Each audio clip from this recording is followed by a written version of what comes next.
কেউ যদি খুব অল্প দিনে স্বল্প সময়ে বারবার আপনাকে বলতে থাকে আপনি তার জীবন, আপনি তার জীবনের মানে, আপনাকে ছাড়া সে থাকতে বা বাঁচতে পারবে না, আর আপনাকে ছাড়া সে বাঁচতেও চায় না, তাহলে কারোর এরকম আবেগী কথার ফাঁদে পা দিয়ে নিজেকে বিলিয়ে দেবেন না।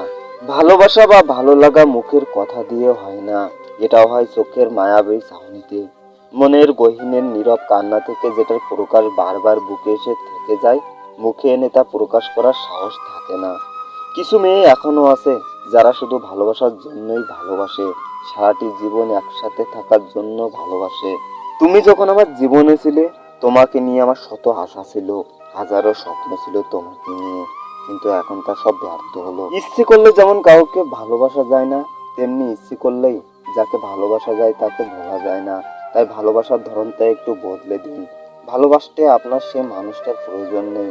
আর এই সম্পর্কে যত আটকে থাকবেন, নিজের ভেতরের ভালোবাসার অনুভূতিগুলো হারাতে থাকবেন। হয়তো একসময় ভালোবাসা বদলে আপনার সে মানুষটাকে ঘৃণা করতে থাকবেন। নিজের ভালোবাসার মানুষকে ঘৃণা করার আগেই তাকে একতরফাভাবে ভালোবাসতে শিখুন।